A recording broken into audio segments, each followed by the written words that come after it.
The assault on the Techno Syndicate's moon base was choreographed chaos. They'd spent days planning every detail, but as Quill pointed out, their plans usually lasted about 12 seconds. 12 seconds is generous, Rocket muttered as they approached the asteroid field. This time, they were ready for the gravitational anomalies. Tony had modified the Benatar systems to compensate automatically, while Friday provided real-time calculations. They slipped through the field like ghosts, arriving at the factory undetected. Remember, Tony said as they prepared to breach, the weapons will adapt to your attacks. Keep changing tactics. Don't fall into patterns. the initial breach went perfectly. Nebula and Tony infiltrated through the waste systems, while the others created a distraction at the main entrance. The Badoon forces rushed to repel what looked like a frontal assault, leaving the factory's core vulnerable. I'm in their system. Tony whispered through comms, his armor interfacing with the factory's computers. Downloading everything, blueprints, buyer lists, manufacturing sites. Less downloading, more destroying. Rocket's voice came through amid weapons fire. The battle was intense. Tony's upgrades proved their worth as the Guardians faced off against weapons based on his own designs. Groot's armored form deflected repulsor blasts, while his branches formed energy shields for Mantis. Rocket's dual launchers adapted in real time, switching between energy types to counter the Syndicate's defenses. Stark, Quill's voice crackled through comms. we've got a problem. Tony looked up from the terminal to see Gorth entering the factory floor. The Badoon warlord was even more imposing up close, 7 feet tall, covered in a grotesque fusion of scales and metal. Arc reactors pulsed across his body like a second circulatory system. The famous Tony Stark. Your technology called to me across the void. Such beautiful destruction wasted on protection. Yeah, I get that a lot. Tony fired his repulsors, but Gorth's shields adapted instantly, absorbing the energy. Your weapons cannot harm me. I am evolution. I am what you were too cowardly to become. The battle split into 2 fronts. Outside, the Guardians held off Syndicate reinforcements, their new weapons creating a symphony of destruction. Inside, Tony faced a dark mirror of his own creation. Gorth was relentless, using corrupted versions of Tony's combat algorithms. Every attack was countered, every strategy predicted. It was like fighting himself, but without any of his moral constraints. You're using my tech wrong. Tony grunted, dodging a pulse blast that would have vaporized him. Wrong. I'm using it as intended. For domination. The throw sent Tony crashing through equipment, his armor sparking. Gorth advanced, charging weapons that hummed with lethal intent. Tony!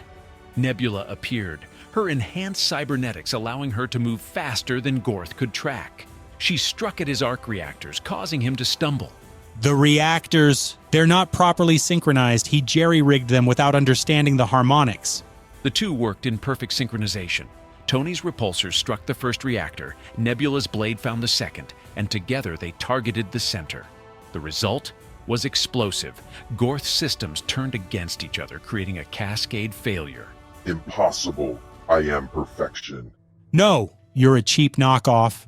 But the victory was short-lived. As Gorth's systems failed, his final act was to activate a distress beacon. The factory's main screen lit up with an incoming transmission, and Tony's blood ran cold at the face that appeared. Basil Sandhurst. He breathed. The controller's image smiled coldly. Once he'd been one of Tony's rivals in the tech industry, a brilliant but unstable mind who'd been obsessed with human-machine integration. Now, his form was barely human, a grotesque fusion of flesh, circuitry, and cosmic energy. Hello, Tony. Even in death, you deliver gifts. Your technology, scattered across the cosmos, called to me. How are you even here? You were on Earth. Was I? After our last encounter, I sought greater power. I made deals with entities you couldn't imagine, traded my humanity for cosmic awareness, and then, like breadcrumbs from your weapons fell into my web.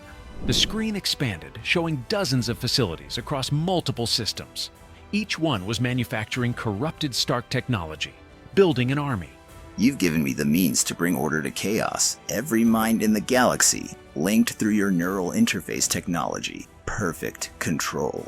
That's not unity, that's slavery.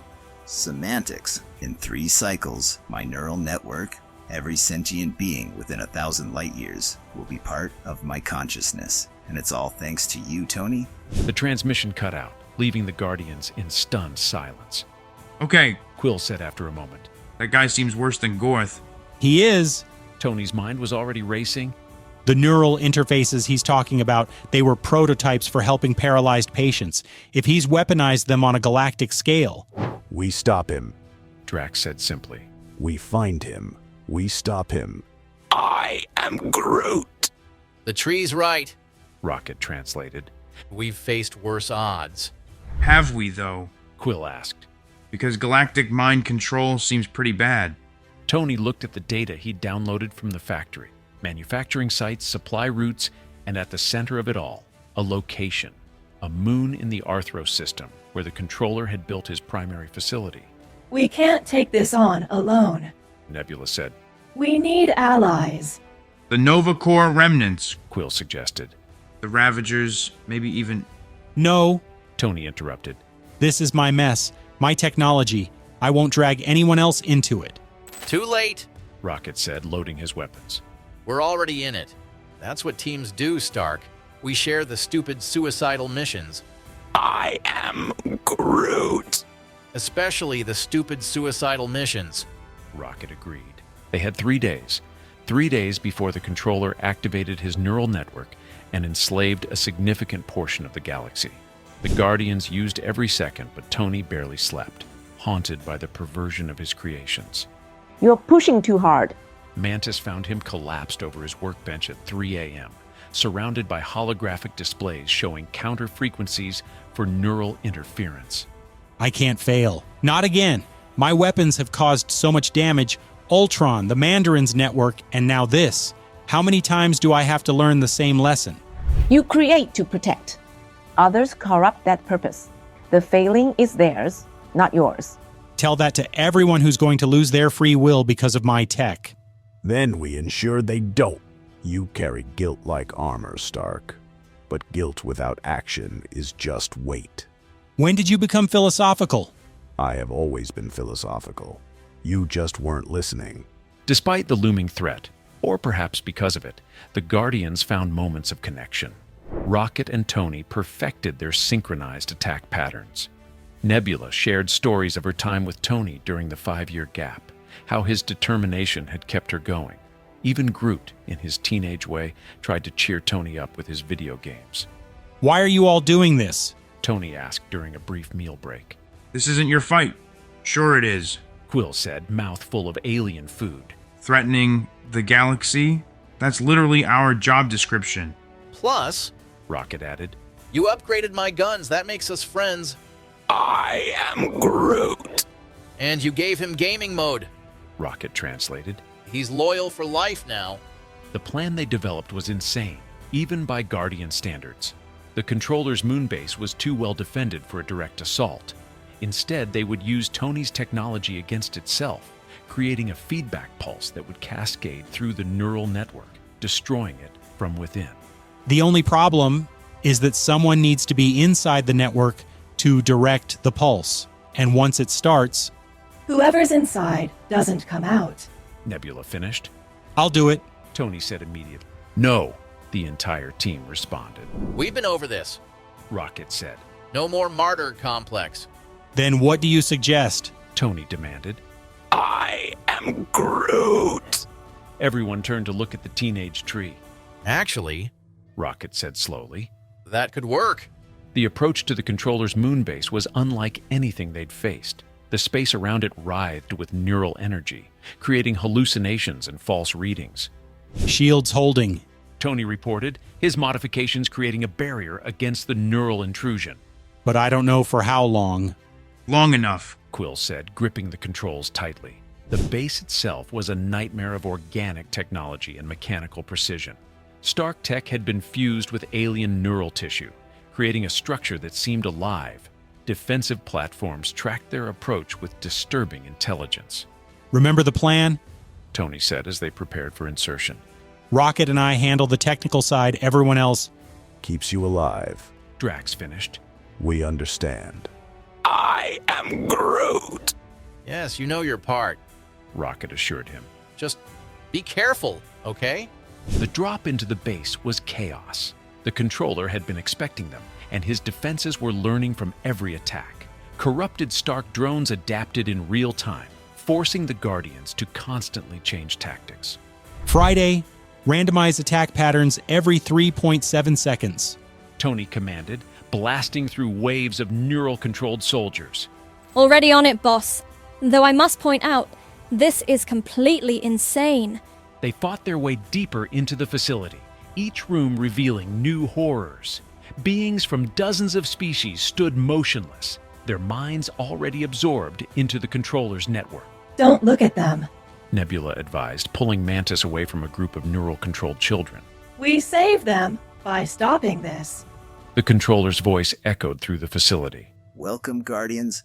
Welcome, Tony. You arrived just in time to witness the birth of true. Hard pass on the hive mind. Quill shouted, his new helmet protecting him from the worst of the neural assault. You cannot resist inevitability. Your minds call out to join the collective, especially yours, Tony. Such beautiful chaos in that skull. It will make a fine addition. They reached the core chamber, a vast spherical room where reality itself seemed fluid. At the center, suspended in a web of neural fibers and corrupted arc reactor energy, was the controller. His form was barely recognizable as human anymore, a fusion of consciousness and technology that pulsed with stolen power. Behold, he gestured to the thousands of neural interfaces surrounding him, each one ready to transmit his signal across the galaxy. Your legacy perfected. That's not perfection. Tony said, his armor reconfiguring for the final battle. That's abomination. The fight was unlike anything Tony had experienced. The controller didn't just attack physically. He assaulted their minds, using the neural network to project false realities, twisted memories, and paralyzing doubt. Tony found himself back on Titan watching Peter Parker dissolve again. But this time, Morgan was there too, crumbling to dust while calling for her daddy. It's not real. Nebula's voice cut through the illusion. She grabbed his shoulder, her own cybernetic defenses keeping her grounded. Fight it. Around them, each Guardian battled their own mental demons. Drax relived his family's death on loop. Mantis experienced the emotions of every being in the network simultaneously. Quill watched Gamora fall again and again. But Rocket and Groot stayed focused, working on the terminal Tony had identified. The feedback pulse was nearly ready. They just needed more time. I can give you everything you've lost. Your daughter, Tony. I can create a perfect neural simulation. She'll never know you're gone. You can live a lifetime with her in moments. For a heartbeat, Tony wavered. The offer was tempting. So tempting. But then he thought of the real Morgan, growing up on Earth, building her own legacy. She didn't need a simulation of her father. She needed a universe worth inheriting. Thanks, but I prefer reality, messy as it is. The battle intensified. The controller's physical form was nearly invulnerable, protected by layers of shielding and adaptive armor. But Tony noticed something, tiny fluctuations in the neural network when the controller divided his attention. He can't multitask, Tony shouted to the others. Every time he attacks mentally, his physical defenses weaken. And let's give him something to think about, Quill responded.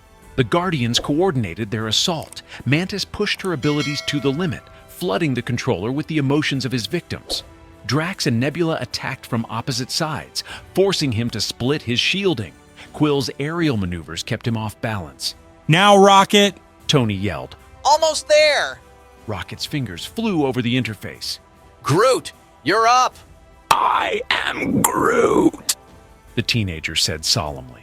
Then, with determination that reminded Tony of another young hero, Groot extended his branches into the neural network's core. No. The controller realized their plan too late. You can't? Tony fired everything he had, not at the controller, but at the ceiling. The explosion created a hole straight to the moon's surface and the vacuum of space. As the chamber decompressed, the controller's concentration shattered. His physical form dependent on the neural network's stability. began to flicker, and in that moment of weakness, Groot completed the connection. I am Groot. The feedback pulse erupted through the network like a cleansing fire. Every neural interface overloaded simultaneously, the controller's consciousness fragmenting as his stolen network turned against him. Across the galaxy, enslaved minds suddenly found themselves free. The controller's scream was both digital and organic, a sound that would haunt Tony's dreams. His form collapsed, technology and flesh separating in a grotesque display of systemic failure. Everyone out. Quill ordered as the base began to self-destruct. They ran, carrying an exhausted Groot who'd somehow survived channeling the pulse. The Benatar was waiting, Friday having piloted it to the extraction point.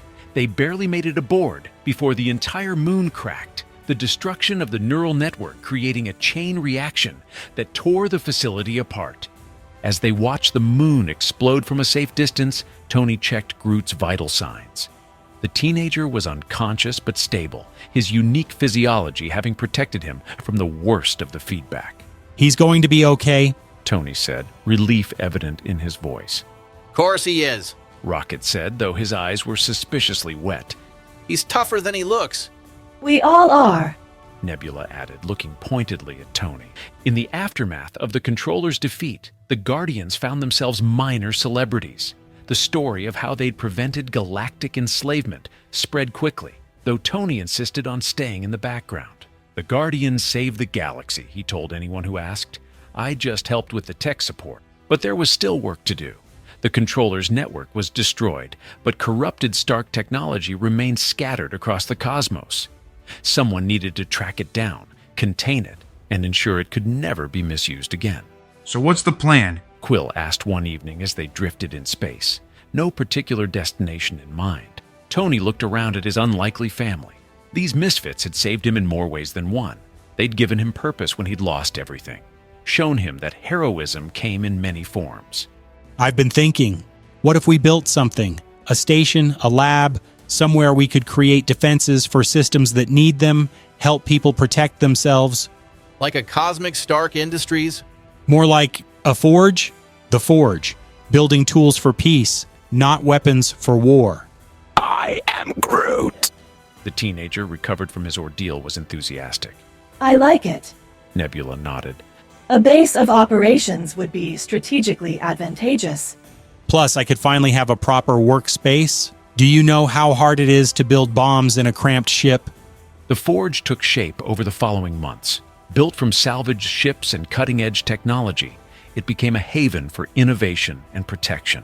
Tony and Rocket worked side by side, their rivalry evolving into genuine partnership. They created defensive satellites for vulnerable worlds, medical technology for systems ravaged by war, and communication networks to help isolated planets connect. Nebula appointed herself as security chief, her tactical mind perfect for protecting their growing operation. Mantis cultivated a garden that became famous across nearby systems for its medicinal plants. Drax, surprisingly, became their diplomat, his straightforward nature and intimidating presence making him oddly effective in negotiations. Groot helped everywhere, his recovering strength allowing him to shapeshift into whatever tool was needed. And Quill, the self-proclaimed leader, actually became one, coordinating missions, managing relationships with other groups, and keeping everyone focused on their purpose. You know, Quill said one day, admiring his reflection in his Stark-Lord helmet. This whole Tech Guardian thing is actually pretty cool. Don't let it go to your head, and Tony warned, but he was smiling. Or the helmet won't fit. Too late. Rocket chimed in. His ego's been inflated since day one. I am Groot. He's got a point. Nebula translated. We should focus on the Kree situation. And so they did. The Guardians of the Galaxy, now armed with the best technology in the cosmos, continued their mission. They protected the innocent, stopped tyrants, and ensured that power, technological or otherwise, remained in the right hands. Tony found peace in the work. Every life saved, every world protected, was a step toward redemption. He still missed Earth desperately, still dreamed of Morgan and Pepper, but he'd found something he hadn't expected, a purpose that honored both his past and his present. I calculate a 73% chance you're actually enjoying yourself. Friday observed one evening, as Tony watched his teammates bicker over dinner. Don't tell them that. Tony replied softly. I have a reputation to maintain. But the universe, as always, had more surprises in store. It was during routine maintenance on the Forge's communication array that Friday detected something impossible, a signal from Earth, carrying Stark Industries encryption, broadcasting on frequencies only Tony would recognize. His hands shook as he decoded the message. When the hologram flickered to life, Tony's knees nearly buckled. Morgan stood in his workshop, their workshop, wearing a miniature Iron Man helmet. She was older now, maybe 8 or 9, her face showing the same determined expression Tony saw in the mirror every day. Daddy! Her recorded voice was strong, clear, brilliant. I know you're out there. Mom says you saved everyone, that you're a hero. But I think you're more than that. You're my dad, and I'm gonna find you. The hologram showed her working, tiny hands manipulating technology with surprising skill. Happy stood in the background, gray-haired but supportive, while a young girl Tony didn't recognize helped with calculations. This is Riri. Morgan continued. She's super smart, like you. We've been building something special, a quantum communicator that can reach across the universe. Happy said it was impossible, but you taught me that Starks don't believe in impossible.